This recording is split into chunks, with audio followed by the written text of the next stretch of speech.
Life is just a bunch of complications. You never know what you're gonna get. It's a redundancy that tends to be a life expectancy.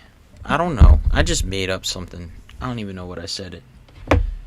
Look, man, I'll make up anything that makes sense and you won't even realize. Or I'll even make up a word that sounds like it should be a word, but it's not. But my excuse is if Shakespeare can create the word assassination, I can make up any word I want.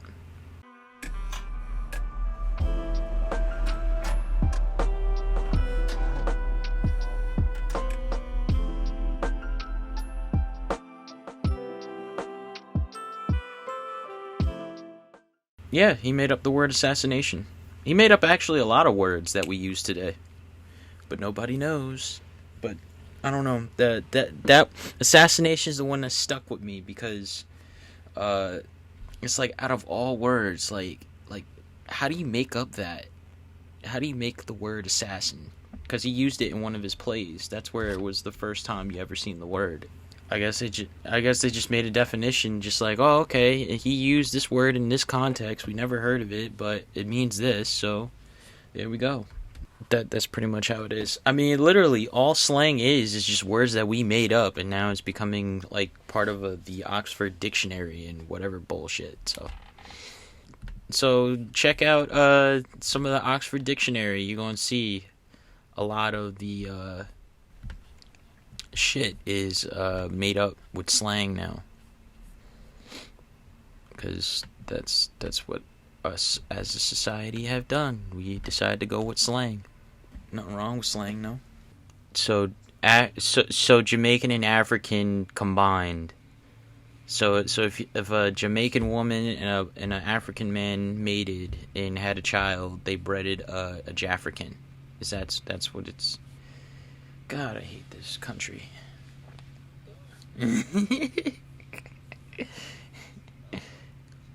A white European that sounds Jamaican is a Jafrican. That's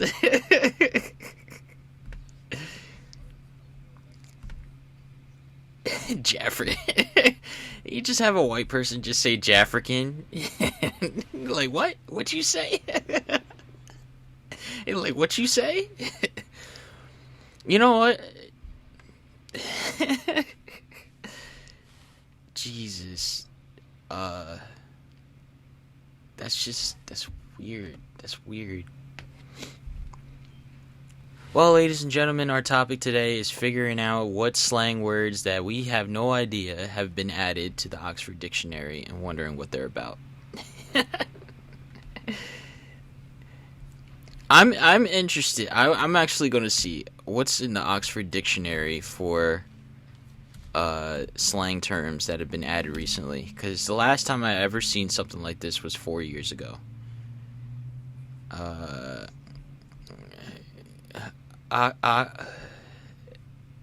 Oxford Dictionary of Modern Slang. Let's see.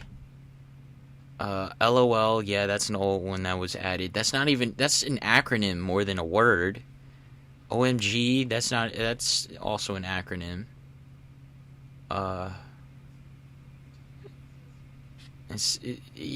Imagine, they gotta print these papers out every year. Like, okay, Oxford Dictionary version 2022. We added 4 words. Do you think they have to remove words just to fit words into the page? That they're like, what if it's like, we're trying to keep this, our pages at 200, and we want to add flabbergasted, but get malarkey out. So let's remove malarkey and put flabbergasted. Not safe for the acronym for not safe for work has been added to the Oxford Dictionary and Twitter sphere. What sense does that make? Like, what is even Twitter sphere? What is the definition for that? See, I'm really interested. Twitter sphere. Do you know what Twitter sphere is? I know it involves Twitter, but like, why is that a term that's being? Okay, Cyber Monday has been added to the dictionary. Infographic. Insidery, proceeding from or reflecting an insider's knowledge or perspective. An insidery website that is widely read in the capital political no one's going to use insidery like that. Do you call your laptop lappy?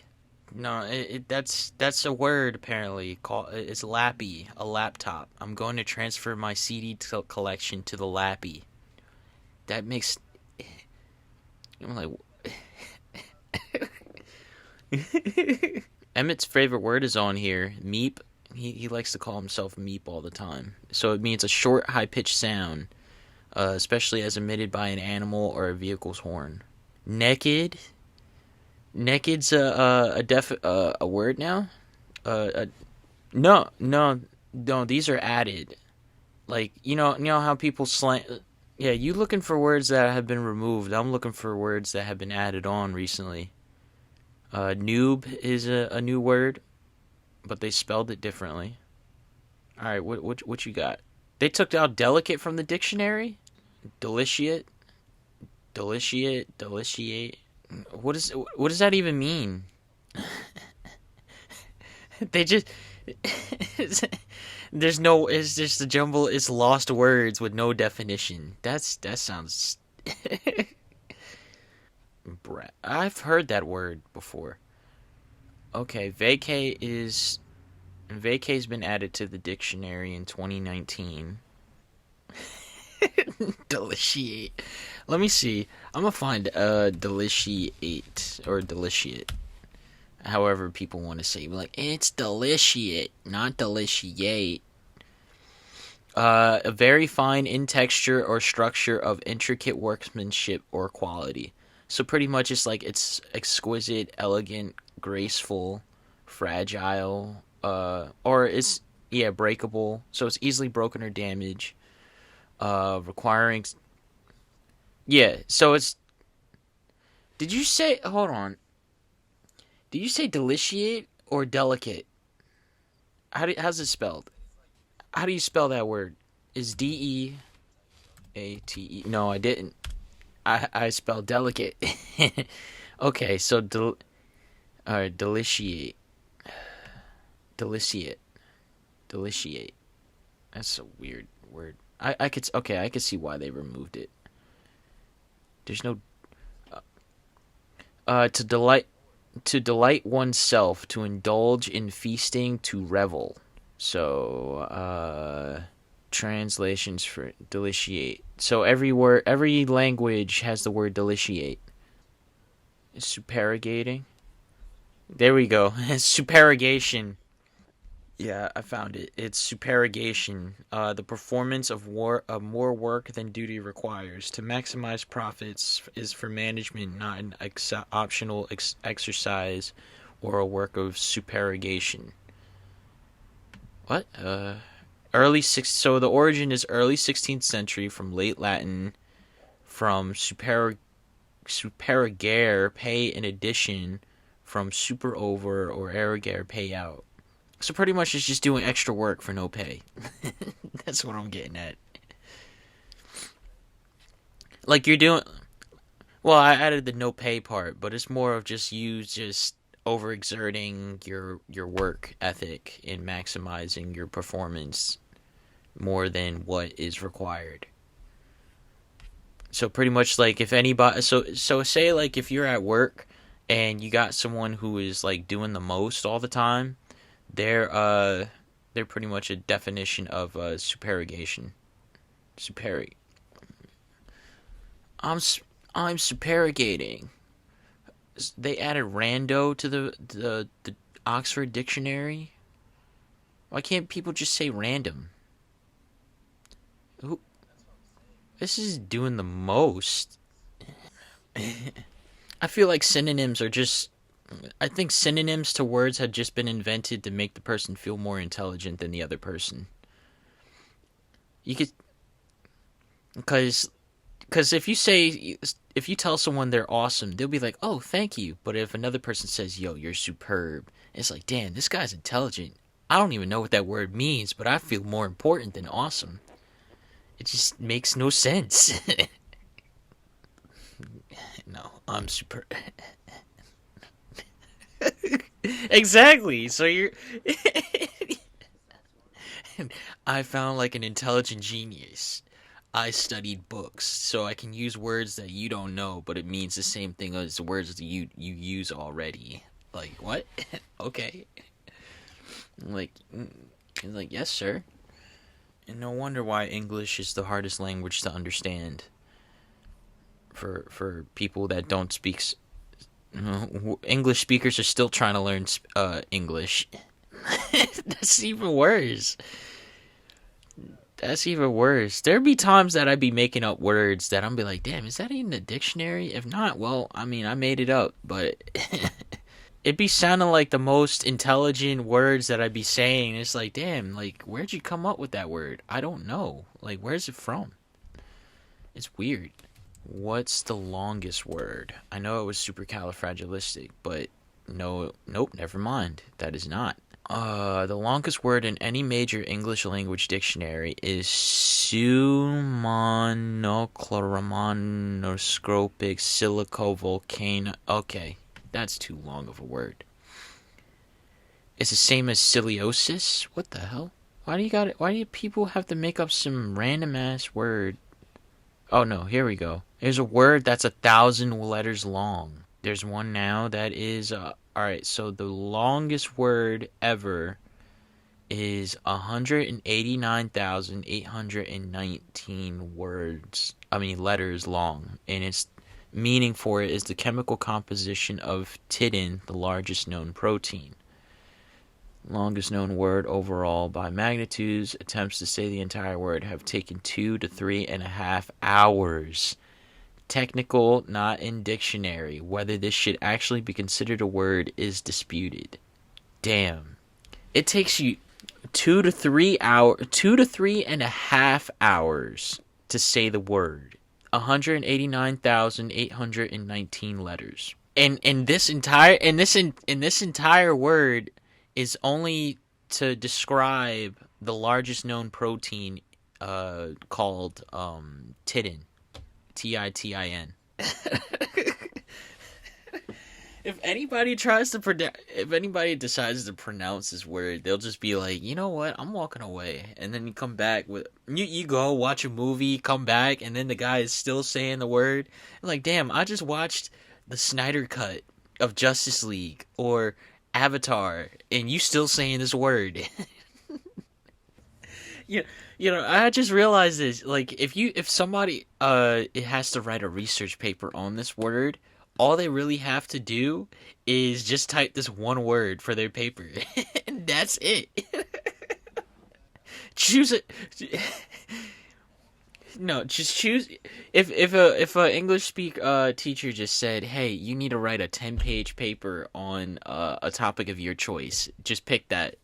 Yeah, it's a large protein. All you got to do is just and the word is done. I got 10 pages off of one word.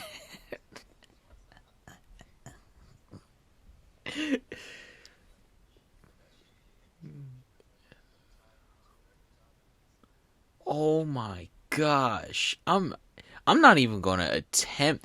It's methion, nithlin, ryon, iolin, rayon, iolin, jolin, glued, amin, ilan, li, proly, theronly, phenyl.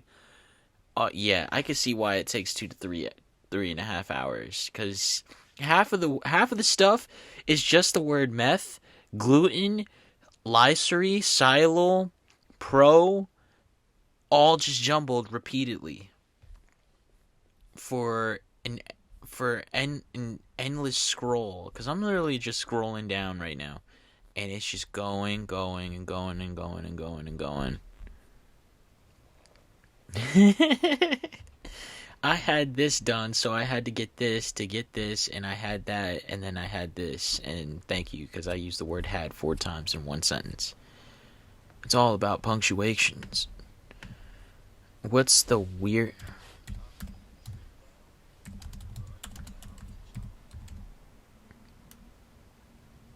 What? What's the weirdest... Are you down to chop a tree? Like, are we physically actually chopping a tree down, or is it just a metaphorical sense? And if it's metaphorical, what does that mean? The 20 strangest sentences in the English language. And number one, I never said she stole my money. I never said she. That's what I don't get is why is it number one? I never said she stole my money.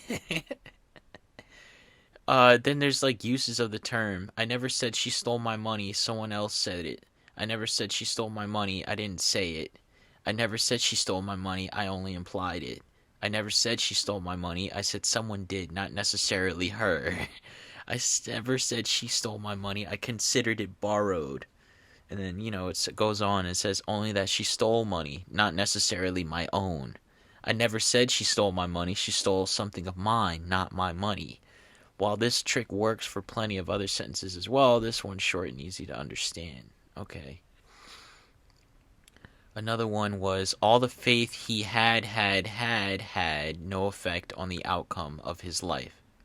Okay, I think we're probably on the same thing then. All right, okay, I get it, because fruit flies, bananas, fruit. All right, I get. All right, I got one. The horse raced past, the barn fell. The horse raced past, the barn fell. Okay, so the description says you don't really appreciate little words like who, which, or that until you come across a sentence like this one. The headache you're experiencing trying to figure this out is due to the presence of a reductive relative clause, which can be seen in sentences like the song heard on the radio was beautiful instead of the song that was heard on the radio was beautiful. All we have to do to make this a little more simple is change the first part of the sentence. The horse that was raced past, the barn fell. No.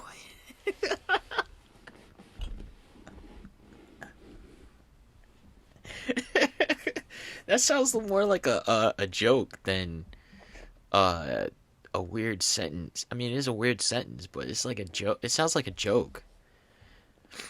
All right, there's one. A rough-coated, dough-faced, thoughtful plowman strode through the streets of Scarborough after falling into a slough. He coughed and hiccuped. Oh, hiccup's a word? Okay, so it's a combination of hiccup and cough, but that's a lot. See, it's, yeah. That's why I was like, what the hell is malt? Because I know malt is a liquor, but I'm like, okay, is it they're using it as a noun for something else in different definition? Like, what does that mean? Okay, now I get it. As long as the sentence has punctuations in it, then I feel like reading it. Okay, that's even worse. I'd be confused because you need like I would feel like, damn, you need commas in this so I can understand. Like, I get it though. Yeah, the rat ate the malt, the cat ate the rat, and then the dog chased the cat. Yeah, so the rat ate the malt, the cat killed the rat, and then the dog chased the cat. Yeah, no, like the set.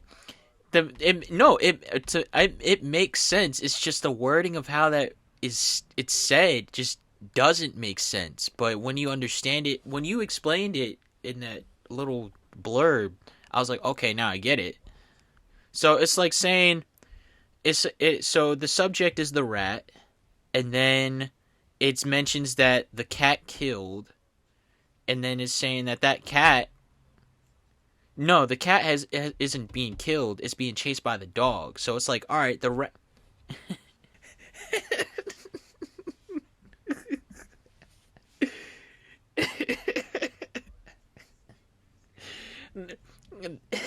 They won't want to learn English anymore. That would be me. I'd be like, you know what? I don't want to learn English. I'll stick with my native language. No, their minds would just be so blown that they'll just be like, nothing exists to me anymore. These were, and then And then you go to school, and then your teacher's like, "This is all wrong." It's like, "No, it's not. I was taught this way." And then when they explain it to the teacher's like, "Oh, I don't even know what I've been taught is right anymore." And then it's like, what? I'm confused. I got one more. Is it says, "I see," said the blind man as he picked up the hammer and saw. Yeah, you see, because he's blind. Exactly, exactly. I read that. I was like, this is more like a bit than a sentence. It's like, so a ship is shipping ships that is shipping ships.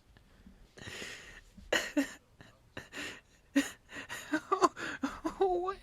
Put that in the Discord. I want to see, because this is just cause when you could cause when you Because when you're saying it, I'm like, all right, I get it. So it's like, all right, a ship is shipping ships that's shipping ships. But then you're like, no, a ship is shipping ships that's shipping ships. And I'm like, what? See, that's even.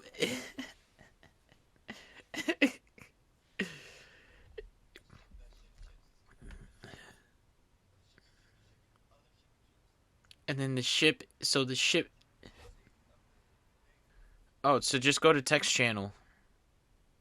Go to text channel. And then. Um. Yeah. That's pretty much it. I'll find it. But that's just like I'm trying to picture it, and the only way I can picture it is like those cargo ships that are shipping other ships with that is shipping other stuff on it. That's the only way I can visualize that in my head. Yeah, okay, so that's exactly how I was picturing it too. A ship shipping ships. So it's a can can. You remember those ShopRite commercials? I remember those those can shopping commercials. That's what it reminds me of. Rose rose to put rose on her rows of roses.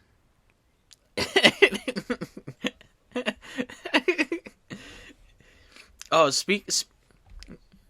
speaking of the word James, I saw a post. It was like there'll be a guy named James and there's only one person.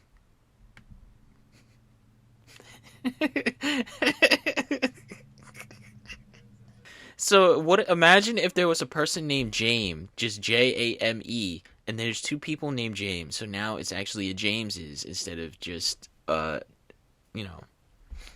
If I just saw the one. If A is B, then B is C. If the idea is that A is C, then the idea is correct. That's a math problem. That I mean, that's essentially what a math problem is. If A is B, then B is C. If the idea is that A is C, then the idea is correct. That exists in that exists in.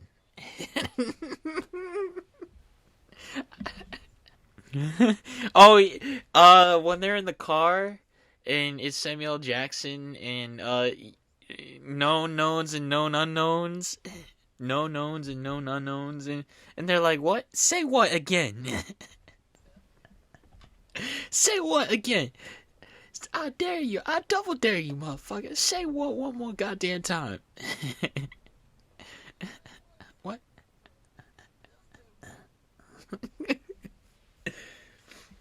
What if there's a country out there named what? And you're like, "Where are you from? What?" I'm asking you, where are you from? What? Yeah, they're not rebooting it anymore. They decided to cancel the reboot, which is no, what is it? Reese Witherspoon, the guy who voices Granddad, he passed away a couple years ago. Right after it was like right after they announced the reboot, he passed away, and then after a while, it's like, I mean, you can't really do it without like the spirit of it. So I guess they just said we're just going to scratch it. We're not doing it, which is fine because I feel like you can't. I feel like it would have been good. They, yeah, they could have. Yeah, that's how it tends to happen. Well, I forgot about it, so I forgot that they even did that. So that didn't really last long. Probably lasted for like maybe. Yeah, well, that's 3 dimensional. It's better if you have a character that's 3 dimensional than two. Yeah, everybody's like right. Like everybody right now has been talking about like Euphoria and stuff like that.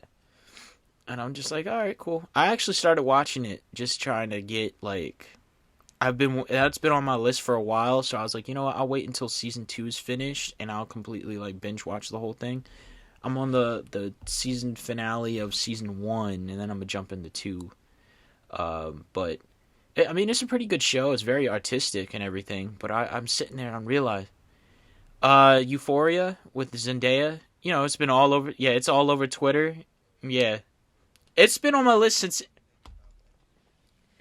it was on my list since the first season came out. But I just was like, I'll watch it whenever I want to watch it, and then I was like, you know what? I'll watch it now.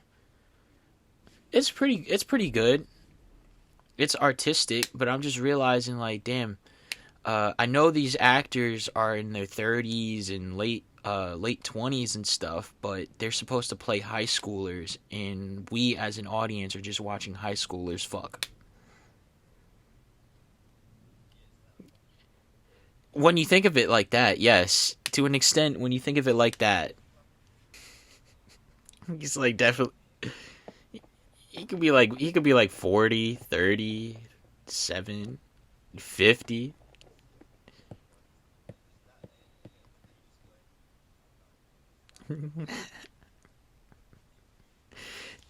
That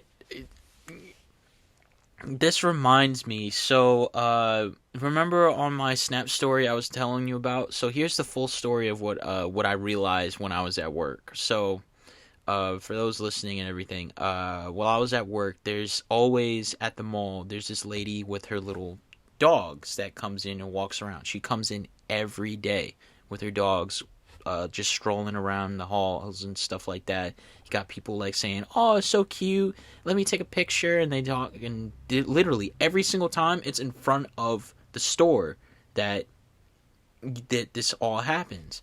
So I'm sitting there and I'm watching, and it's like busy, and my boss tells me about one of the dogs that she had passed away, and what she did was she put the dead dog, into the freezer. I said, "What?" She's like, "Yeah, she has a dead dog named Cupcake in the freezer." Now, Cupcake apparently is holds the Guinness World Record for smallest support dog, and there's a whole link on her and everything. And I'm just like, damn. So, like, what kind of brought it to a really dark place for me was you got all these crowds of people just like, saying, "Oh, these dogs are so cute," and ask her like all these questions, and she's like, "Yeah," she got a whole crowd of people, like they're like her fans, with a herd of like little mini dogs. Yeah, and lo and behold, so it's like you got kids like coming up and just saying like hi to all these little small dogs, but they don't know that she's holding a dead dog in the freezer. That to me is just dark, because it's just like it's like I don't. That's the thing. I don't know. I don't know. She could have a deep freezer that you could just that's big enough to put the dog in. But and here's the other thing. Here's another thing to add on to it. She has one arm. So I'm thinking like, okay, she managed to put this dog in the freezer with one arm. And I'm like, how did she do it? How did she do this? Did she do this? Is it in this? What is all these things? She's one arm, and she has like 9 dogs. Oh, she dedicates her life. She's dedicated her life for sure. I don't think she works. She just walks her dogs all the time. I mean, taking care of the dogs, yeah, that is work, but like I see her every day. She doesn't breed them. They're all adopted, orphan. They're orphan dogs. I don't know. They're just all the same breed. She just adopted them, and now she has a whole herd of a whole pack of mini dogs. I really wanted to just go up there and be like, I'd be like, oh, your dogs are so cute. So where's Cupcake? Where's Cupcake? I miss Cupcake. Dog is really small. I'm about to I'll put it into the chat, the Discord, so you can see, cuz I'm just like, it's a whole video. It's a whole video Guinness World Record for Cupcake. Cupcake is the one and only. The one and only uh thing. Check the after hours chat and you'll see. Meet Cupcake, a female long-haired chihuahua who holds the record for the world's smallest service dog, measuring just 15.87, which is six. Yeah, it's 6.25 inches in height. It's a chihuahua. Yeah. That whole time, that whole situation is just like, oh my god, like it's so, like, you think of the situation as very adorable, as cute, like you have an old lady who's walking her dogs and everything, and you got people coming up, but the dark side of it is people don't know that she has a dead dog in her freezer. And that kind of reminded me with Euphoria. When I'm watching Euphoria, I'm like, all right, this is a pretty good show. No, I'm like, this is a good show. I ain't spoiling nothing. I'm just saying it's a good show. It's very artistic, but in reality, we're all just watching what's supposed to be high schoolers fucking and going through drug addictions. I'm like, damn, that's dark. And this is what we call entertainment?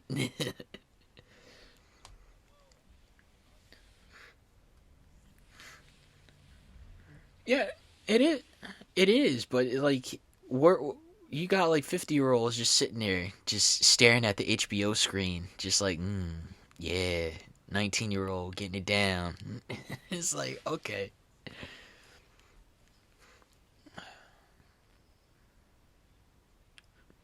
No, they're all grown. They're in their 30s and stuff, but they have to act.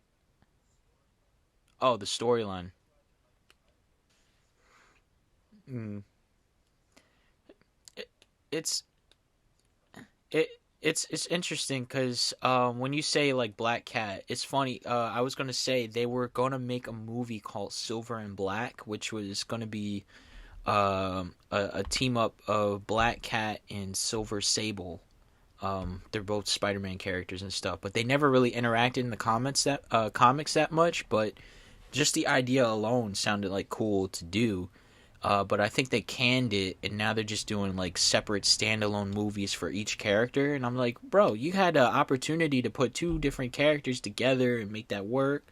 And then once I found out that they canceled it, I randomly had an idea in my head for a story, and I decided to, like, I wrote a whole treatment for it, like my own version that would have been set like in the MCU and had like Spider-Man references, and like it focused on Black Cat and Silver Sable, because those are the main stars, but it still had like Spider-Man like in cameo referenced and everything, and it had like a different villain to it. Like I scrapped it though because I don't know. I just felt like it wasn't going to work out if I had posted that on the internet for people to see.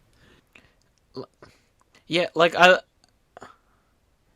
I took a lot of inspiration when I wrote the story. Was it came from the latest Spider-Man game that came out for PS4 and is on PS5.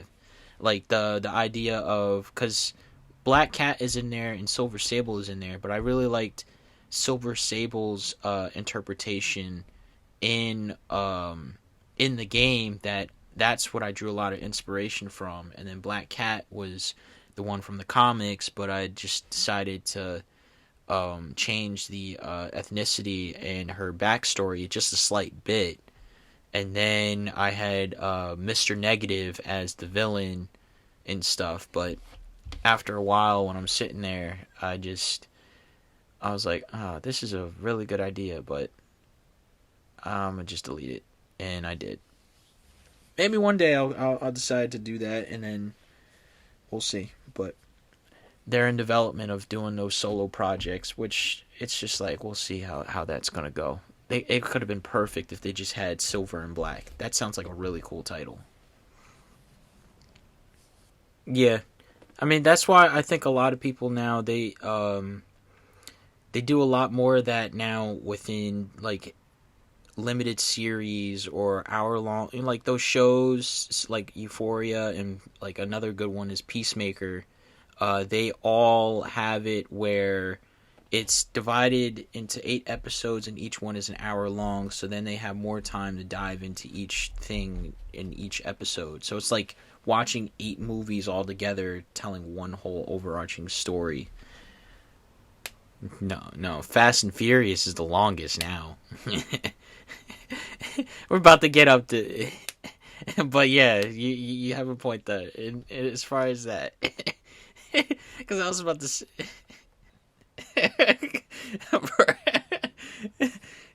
so you just twirl the wand, and then all you just see is a little lightning fall out. It's just like that's it.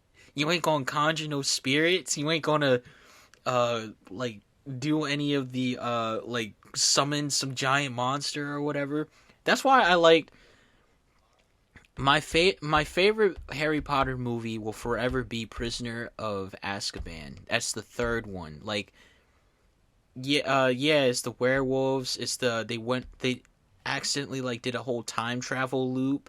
I like that one because that was the first Harry Potter movie that I fully sat there and watched before I saw any of the other ones. Like I saw the first two after watching Azkaban, but afterwards I really just was like, I'm like, okay, all right. Oh, that's Robert. No, I watched Prisoners of Azkaban, and I really liked that one. Then I watched the first two, because like the first two I've seen clips of when Sci-Fi Channel or whatever was doing a whole Harry Potter marathon, and you would just sit there and be like, oh, okay, which one is this? I don't know, it's just the fourth movie. And like, oh, okay. You see a couple clips, dragon pops up, and he's like, all right, cool. But nah,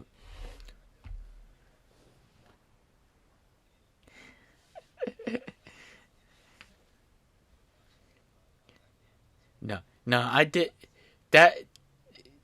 That unlocked a old memory that I had. So, back in elementary school, you know those like last few days before winter break starts, like the teacher just doesn't feel like doing anything, so we just sit there and watch movies and stuff. So, like we got through Polar Express and all that, and then one day she just decides to do a High School Musical marathon. But by then there was only the first and second one that was out. So that was like literally the first time I ever watched High School Musical, and just sitting there and it's like I don't want to watch this, but there was nothing else to do. We were all just sitting there as a class watching High School Musical. I really, because High School Musical was like a huge thing. Everybody was talking about it, and everybody loving Zac Efron and crap. And me, being a guy, don't care. I'm just like, oh, we seriously have to watch this? And then I sat there and I'm looking at it and I'm like, oh, this ain't actually not that bad. I don't really care for the singing, but I'm intrigued.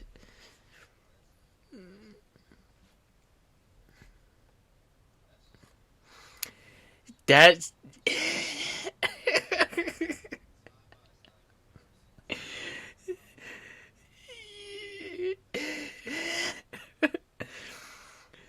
yo, imagine High School Musical in the tone of Euphoria. That's honestly worse because it's a musical. I mean, both would end up being so both of them would be musicals. Oh, the latest one with Hugh Jackman and Russell Crowe and all that. Why were you watching Les Mis? I've seen clips. I was never really interested in sitting there and watching it because I've seen the play a couple times. I know the story, so I'm just like, all right, good performance, awesome. But it's a play. It's a play based. It's a movie based on the play, and the play is based on um a dude's writing. So it's like okay, yeah, it's a dude's story. Dude wrote a story, turned it into a play. Yeah, wait till the next reboot of Les Mis. you know, I just this just reminded me of an idea that I always kept sitting there just thinking of. Like, I like to sit there and think about like genres that don't match and how they could work together. So one mashup that I was thinking, I was like, yo, imagine a slasher musical. So it's like a horror slasher, but it has musical elements to it. Like they have like like song numbers and sing along crap, but it's people getting murdered in like by a serial killer or whatever the hell is going on. Like I'm like, yo, that could work if somebody does it right, but how would you do it right? Make it seem like it could coerce together. I want to see it done. I can't hear you.